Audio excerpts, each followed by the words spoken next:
o drumeție pe colinele Iașului, prin păduri dacice și poienițe pline de flori. Timp de câteva ore am descoperit un traseu care ne-a purtat prin frumusețele pădurii cu cele mai neașteptate surprize. Pe final, ajungând la locul de belvedere cu cea mai frumoasă priveliște asupra Iașului și localitățile înconjurătoare. Întreaga poveste în cele ce urmează. Bun venit într-o nouă aventură, de data asta o aventură în jurul Iașului. O să facem o drumeție pe colinele din jurul Iașului. De data aceasta nu sunt singură, sunt însoțită de sora mea Diana și împreună am plecat să descoperim acest loc. N-am mai fost niciodată pe aici, deși am stat câțiva ani buni în Iași, însă de curând am aflat că sunt trasee marcate prin această zonă și am plecat să le descoperim. Până aici, în pădurea Bârnova, am ajuns cu trenul până în gara Bârnova din Iași și urmează să traversăm o parte din pădure. Finalul traseului o să fie undeva în satul Pietăria, la dealul Repedea, unde este o rezervație de interes paleontologic cu o privește superbă asupra orașului, dar despre asta o să aflați mai multe un pic mai încolo.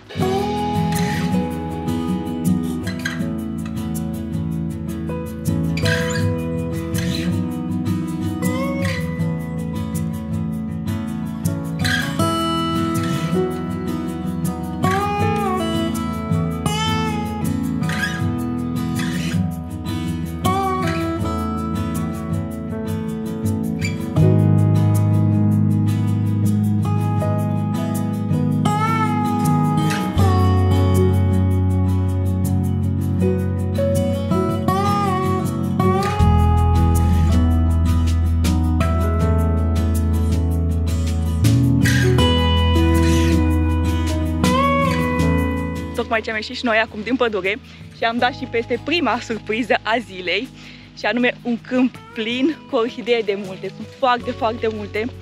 Chiar nu mă așteptam să găsesc în jurul Iașului atât de multe orhidee. Uite că am avut și o surpriză foarte, foarte frumoasă, o primă surpriză foarte frumoasă pe acest traseu.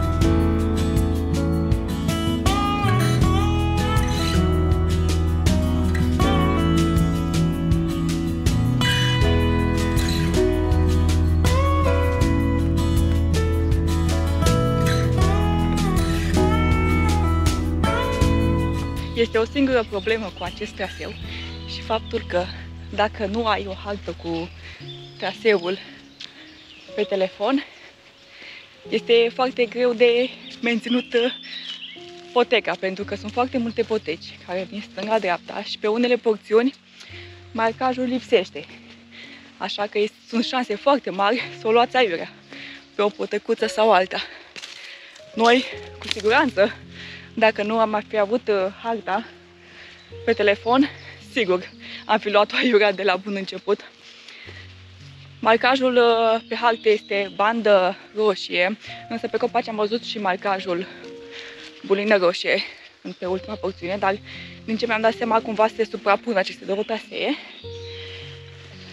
Deci asta vă recomand, dacă vreți să faceți acest traseu, să aveți și o hartă la voi pentru a nu pierde marcajul, că șansele sunt foarte mari.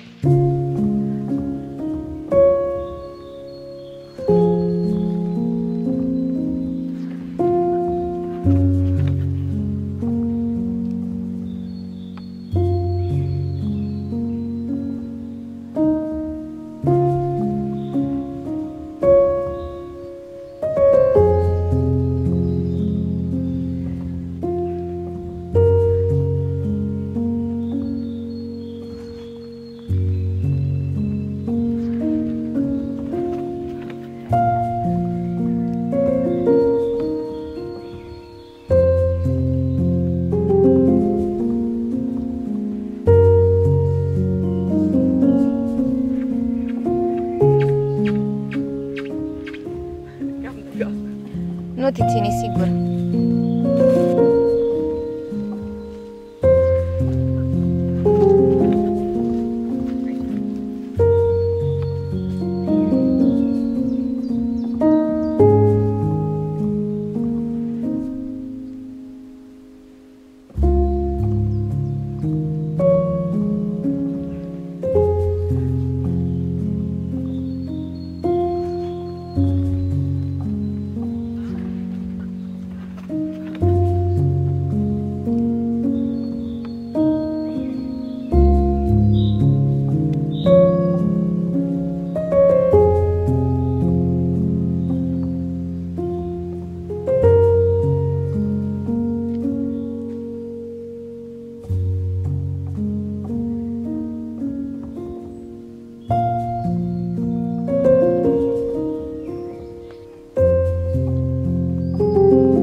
Ca o mică concluzie la care am ajuns noi până în acest punct în ceea ce privește acest traseu. Este un traseu nu foarte frecventat, de fapt deloc frecventat. Nu am întâlnit pe nimeni pe el, pe nimeni. Și suntem undeva la 4 ore, cred că, pe traseu, de când am plecat, undeva cu tot pauze. Dar este destul de sălbatic și v-am zis, nu este foarte bine marcat. Trebuie să fii foarte, foarte atent pe potecuțe, cum mergi stânga-dreapta, pentru că sunt șanse mari să mergi aiurea. Dar cred că ăsta e singurul dezavantaj pe care îl văd. Fiind un loc foarte puțin frecventat, nu sunt foarte definite marcajele. Potecile sunt foarte multe, stânga-dreapta, și la fiecare bifurcătură de potești trebuie să te uiți pe hartă să vezi exact direcția în care trebuie să continui. Pentru că în multe locuri marcajul lipsește. Dar pădurea este foarte, foarte frumoasă. Ați văzut și voi că am întâlnit foarte, foarte multe flori. Mai multe specii de orhidee, lăcrămioare, chiar foarte multe flori. Pădurea asta este așa, un amestec de stejar cu fag, cu carben.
Am ajuns la ultimul punct al traseului și anume dealul Repedea, care este și cel mai spectaculos. După cum ați văzut și voi, este o rezervație de tip paleontologic. Se aud niște oameni care țipă pe fundal, dar să știți că este foarte aglomerat pe aici.